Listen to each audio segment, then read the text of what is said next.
They are my favorite cases to work. Why?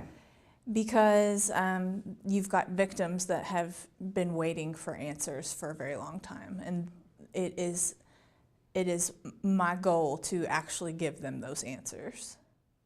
Are you getting answers?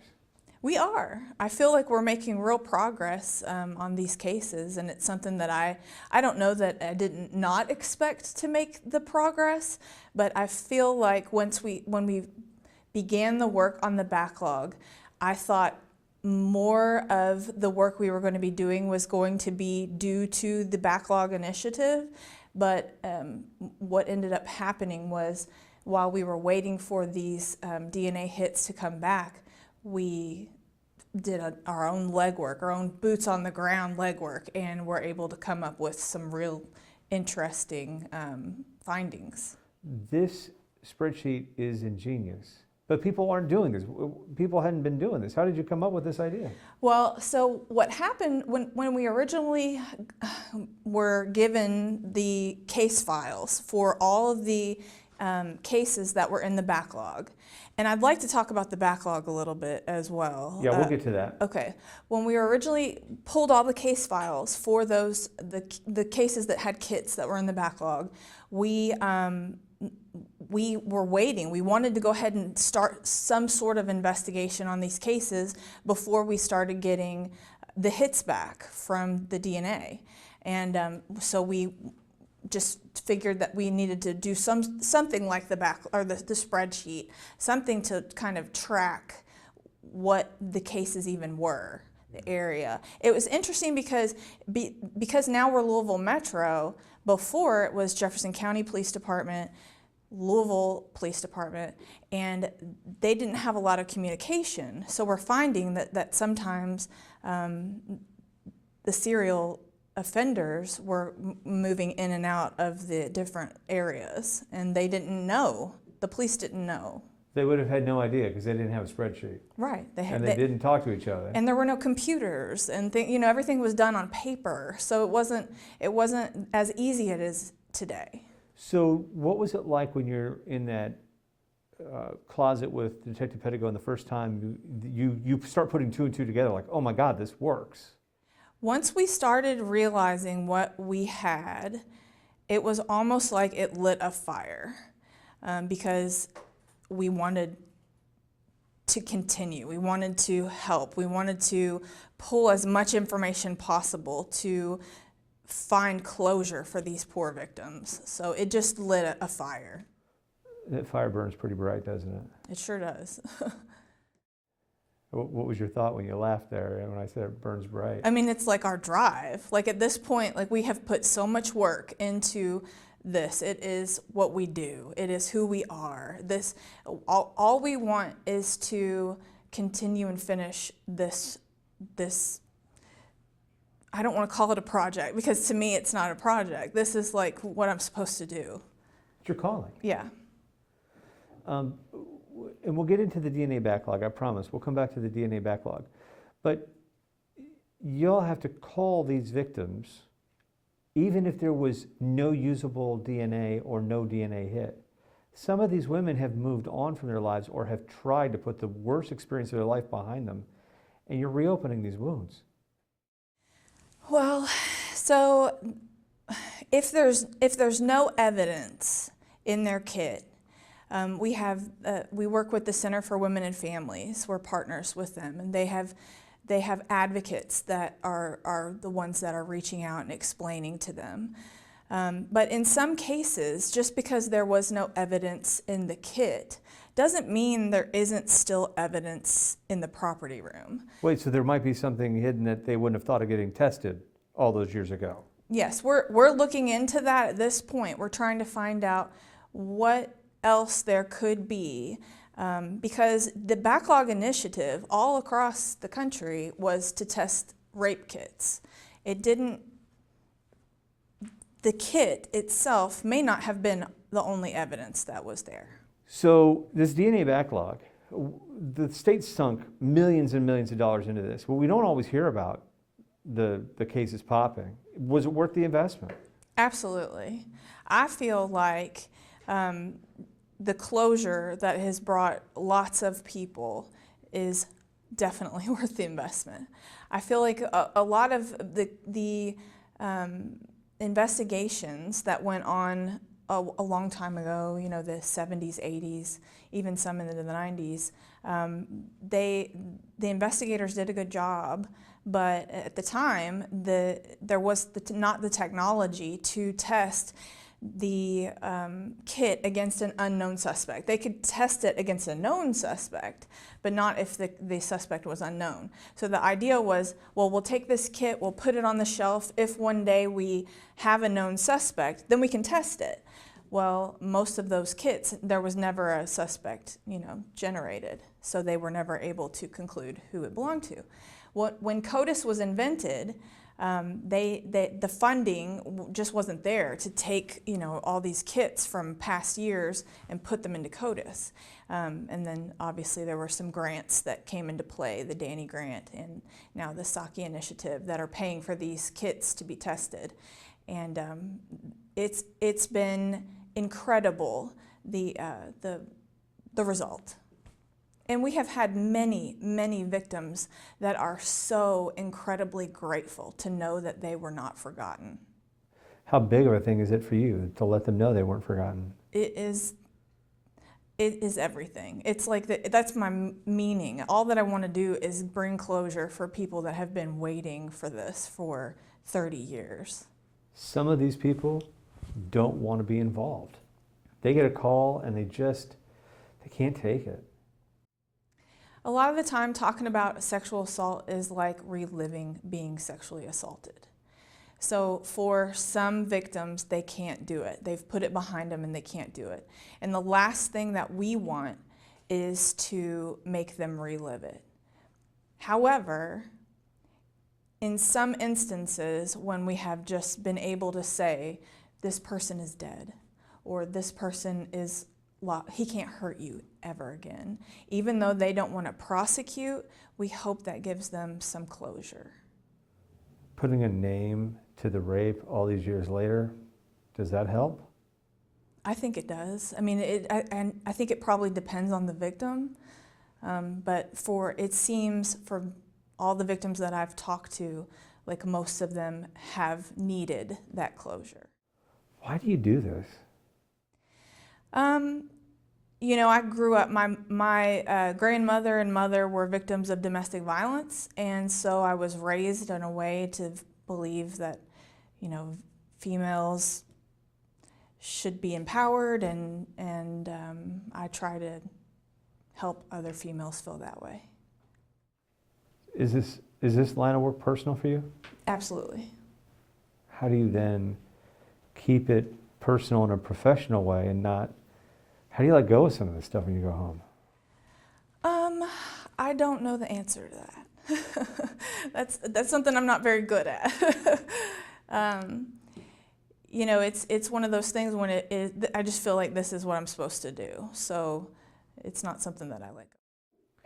So one of the stupid questions, and I should have asked this stupid question to Detective Pedigo, is all this emphasis on the cold stuff. You guys are getting cases every day. You're not letting those new cases go cold to work on this. This is all overtime, right? Right. I'm not a cold case detective. This is like, you know, there's only 5 of us in our unit. We get fresh cases every day. How frustrating is that, knowing that you're so close to solving this thing from 1983, and then there's something from 2021 right there slapping you in the face? I wouldn't say that it's frustrating in the same sense that, like, some people might think that is frustrating, like I'm working on something and now I have something new to do. What's frustrating is that there are so many victims that need help, and we need to be able to help them all in the way they deserve. That's what's frustrating. It'd be nice if it all went away. Yes, it would be. You about to take a road trip with your partner? I am. Where are you going? We're going to Oklahoma. And what are you going to do when you go to Oklahoma? We're going to interview a suspect in a prison. And what do you hope to come back from Oklahoma with? Closure. Lots of closure? Lots of closure. How bad is this guy? He is the worst. You know, you look at, obviously I don't want to speak about specifics about the cases, but what we were able to determine from our spreadsheet is that this particular suspect had a very distinct modus operandi, where he was using specific weapons and doing specific things and saying specific things. And you figured it out through the spreadsheet. Through our spreadsheet, we were able to track that, yes.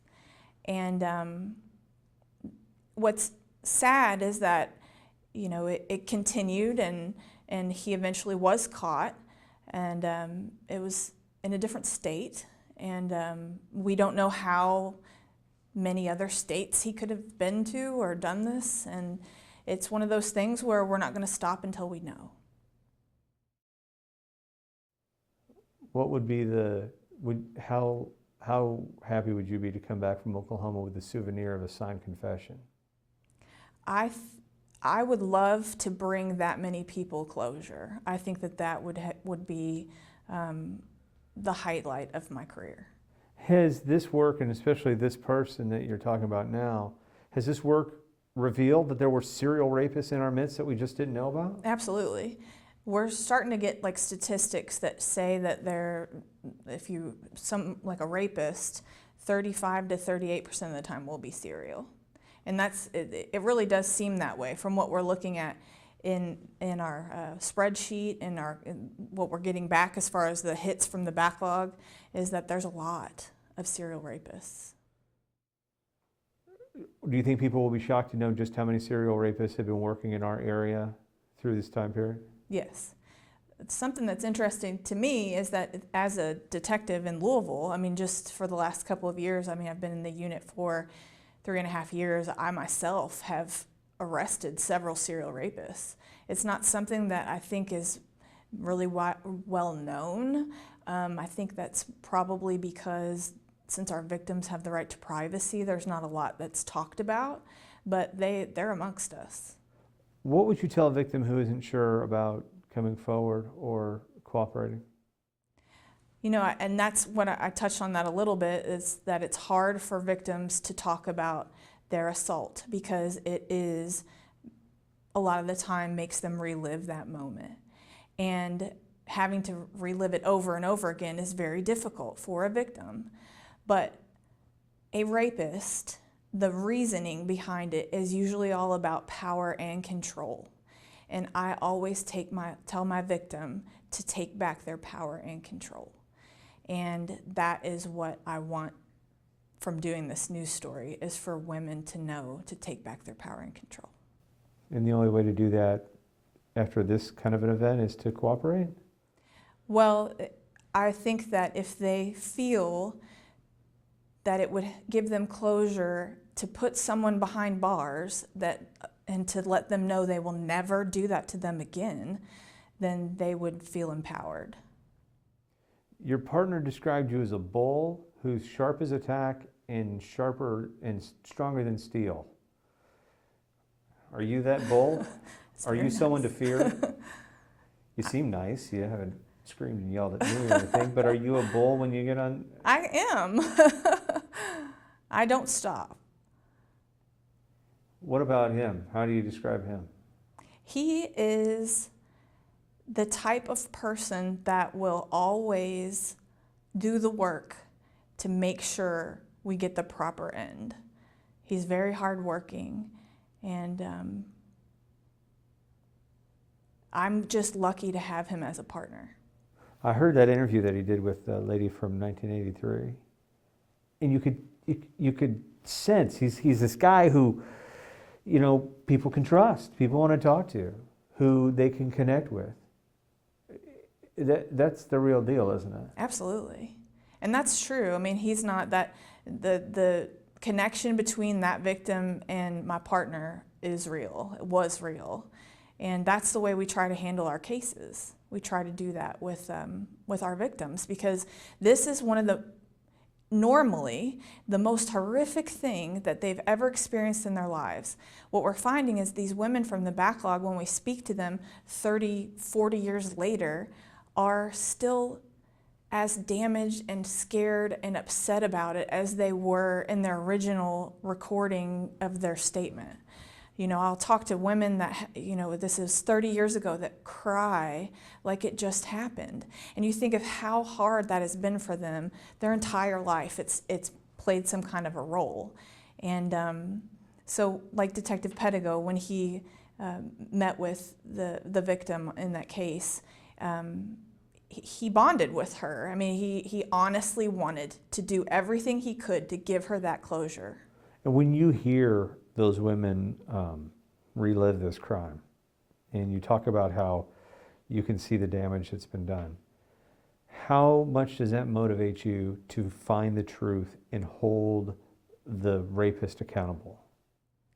It's everything. I mean, it really is all that we want. That's why we do this. We work constantly. We are always thinking about these cases. All we want is to give the closure to the people that they deserve and put these monsters behind bars.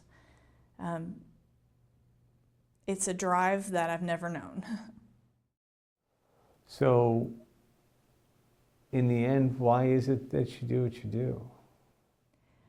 I just don't want the victims to continue to go unnoticed. I want them to know that we want to help them. We're trying, and we're doing everything we can. And DNA and technology is always changing. And 10 years from now, there could be something else new that can bring them even closure. Even the victims that we were not able to help, that have already heard that there was no DNA. There's no telling what can happen in the future. But we'll always be there to try the next thing. Some of these women that you go to interview, they were raped longer ago in history than you've been alive. The crime happened before you were born. Do you ever have any of them look at you and go, you know, I got pairs of shoes older than you, you know? Yes, yeah. It's crazy to think that a horrendous crime was committed and somebody who wasn't even alive at the time is now going to help crack that case and put the bad guy in jail. Yeah. It's mind-blowing. I actually had a case, it's the first one that we've worked on that's been adjudicated from the backlog. The suspect was found guilty of 3 sexual assaults, and that one was from the same year I was born. So it's interesting to interview a suspect that's like, you weren't even alive when this happened. Yeah. The backlog, we saw that the auditor's office had pushed for this a few years ago. The AG's office has been pushing for money. The governors have thrown money towards it. How does this work? Well, there's just been a lot of different partners that we've been having the privilege to work with. There's the Attorney General's office has been a huge help, a huge part of this. We work with KSAP, Center for Women and Families, Saki. There's a lot of different grants that have, like the Sexual Assault Kit Initiative. That has been fabulous, you know, helping provide whatever we've needed to do these different types of investigations. It's a huge partnership all over Kentucky. You know, people were like, why the hell did all these kids get left in a locker someplace and never got tested? Why did we get to this point? Right. And what would you say to those people who were like, what have you been doing? Right. And that's the thing, is that I think that people don't remember that back then the technology didn't exist. So it's not that they didn't do their job, they just didn't know how. And then when the technology did exist, there wasn't funding. So when the funding finally came, we were able to test those kits. And I think that's where we are now. It's literally taken that long. And I know that to some seems like frustrating, but we didn't even realize what was in the property room at the time. We didn't know how many that were there. We didn't know anything, because some were from Jefferson County Police Department, some were from LMPD Police Department. And once they finally all got sent off and we realized, oh my goodness, look at all these cases, that's why we built the spreadsheet, because we thought, how long have they been sitting there? What can we do to help them now? Well, because it is going to take so many months to years to get all these kids tested. If I could pick up my phone and use it as a magic wand to give you and or victims the one thing that's going to make the difference, what could I get you? More officers. We just need help to do the work. Just not enough LMPD officers. Yes.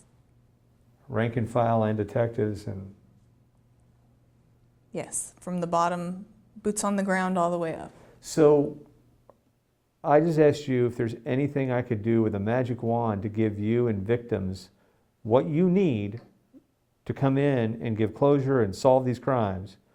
And your answer is more LMPD officers. Yes. That doesn't seem like a hard get. But you got to get more people to come onto the force. This day and age, that's a hard thing to do. So if you want to help victims, you gotta put on a badge. Absolutely. You know, I feel like a lot of people want 21st century policing. Well, that's what our unit does. We work hand in hand with advocates every day. We've been doing that for years. This unit in particular is very victim-centered, it's exactly what the public model wants of policing. But we don't have, LMPD doesn't have the officers. It's not the resources, it's the officers. We need more help. When we had that conversation the day that I met you guys in your conference room, you talked about how proud you were because this is you want to talk about victims and helping victims, this is where you go. Can anybody sign up for this job? Yes. Yeah. I mean, the requirements to be a detective is you have to have been on the police force for 3 years. You just need more officers, more detectives.